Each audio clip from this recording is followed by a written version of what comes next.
World Regions Geography, Middle East, and North Africa, Part 4. So what you see here is a region that is culturally and demographically extremely diverse. There is secularism, and secularism, for you that may not be familiar with the term, just means that it's not a religious-based society. The U.S. is a secular society. Western Europe, for the most part, is a secular society. Some countries in the Middle East are not secular. Obviously, Saudi Arabia is not. Iran is not. But other countries are. Turkey is secular. What you're seeing here, when you see this distribution, this is the percentage of the population that's Muslim. So most of this region is Muslim. Obviously, Israel is not. A lot of people don't realize there's a large Christian population in Lebanon. Actually, throughout the Middle East, there's a large Christian population. Some areas, Egypt, Coptic Christians. There's a lot of Christians through Syria and this region, and even in Turkey. Albania, a lot of people don't realize, predominantly Muslim country. But you can see some regions where there's not a lot of Muslims. Now, this here is the areas where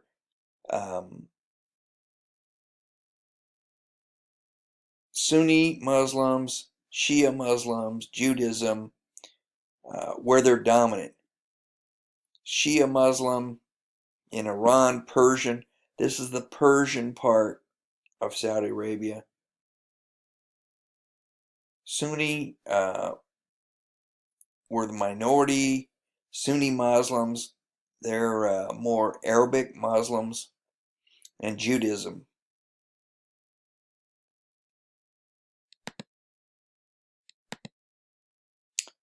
So religion and language.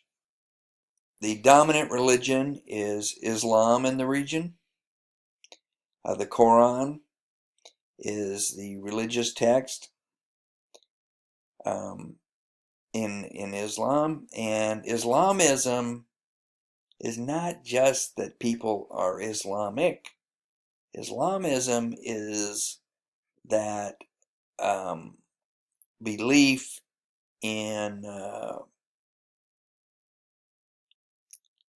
spreading Islam and Shia law. Jihadism is that, and jihad is that aggressive expansion of Islam. And of course, there is a Christian population that's been there since before Islam, and Judaism that's been there even longer. And you see this right here. Jewish quarter, Armenians, Armenia was one of the first Christian areas. Christian quarter, this is from really from the period during the Crusades. And then the Muslim quarter, and this is actually the city of Jerusalem. So this is the city of Jerusalem. And this is the Temple Mount area and the Al-Aqsa Temple Mount. So this is the old city of Jerusalem, which was fairly well divided. The religion and language, three major language families: Semitic, which is your Arabic, Hebrew, are all Semitic, Indo-European languages, and your Turkic language. Indo-European is more Iranian, and the Turkic is Turkish language. Those are the three major language groups in the area. Cultural practices, social differences, and identity. Food, meze dishes. Those are like hors d'oeuvre type dishes, fresh food prepared, served. There's arts A lot of people don't think about the Middle East being movies. There's a lot of movies that are created there, um, music, a lot of art, cultural practices, social differences, and identity. The basic fundamental group for most of Muslim Middle East is a kinship foundation uh, founded on the tribe.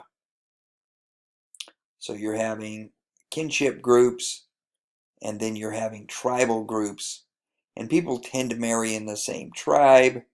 They tend to have their relationships within the same tribe, and particularly in rural areas where this kinship group, it allows women in particular a lot more freedom because they're moving in groups that are largely their relatives.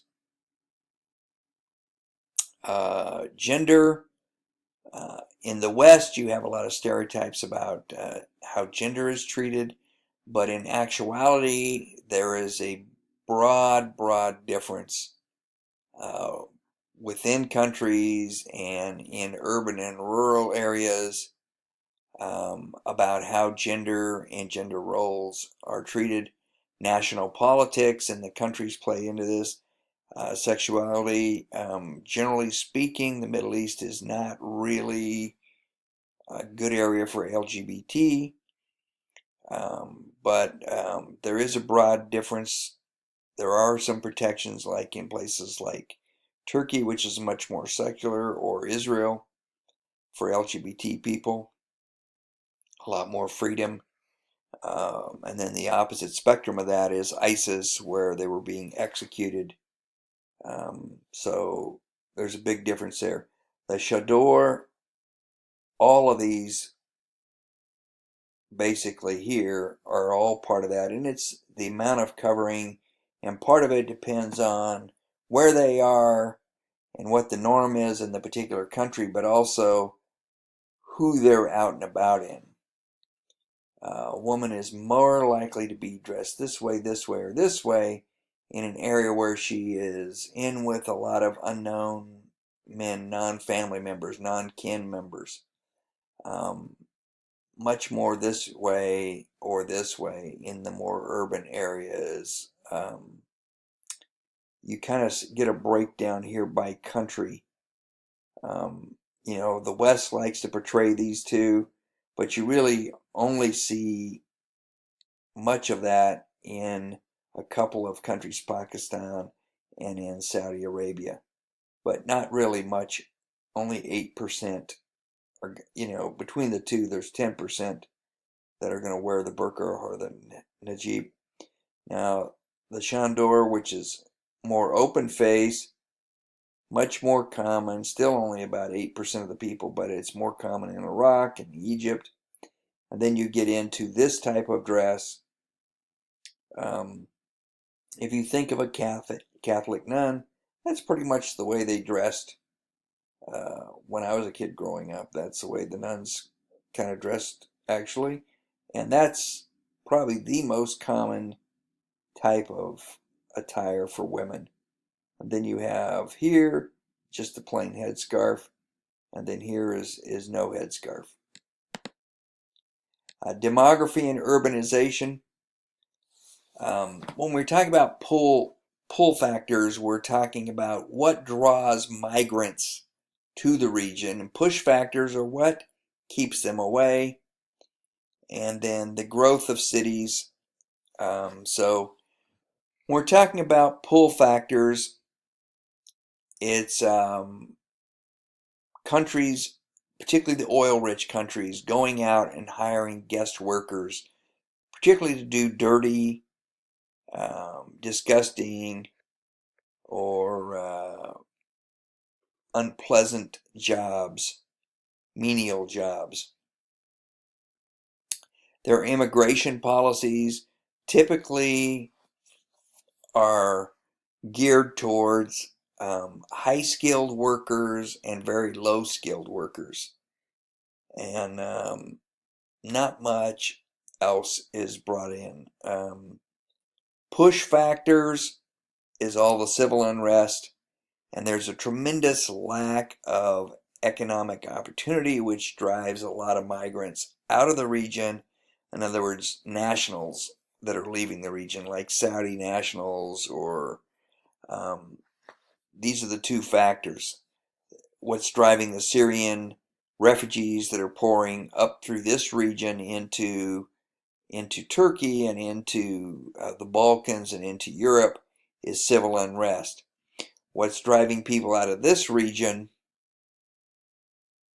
is lack of economic opportunities. Cities, you've seen a rapid growth in cities. Huge rural to urban migration within countries, because any economic activities that exist or opportunities are in the cities. There's a lot of government subsidies. There's education. There's a lot better lifestyle in the cities. Housing and service needs are not met in often cases. And then what you look here, you look at, we're actually looking at three different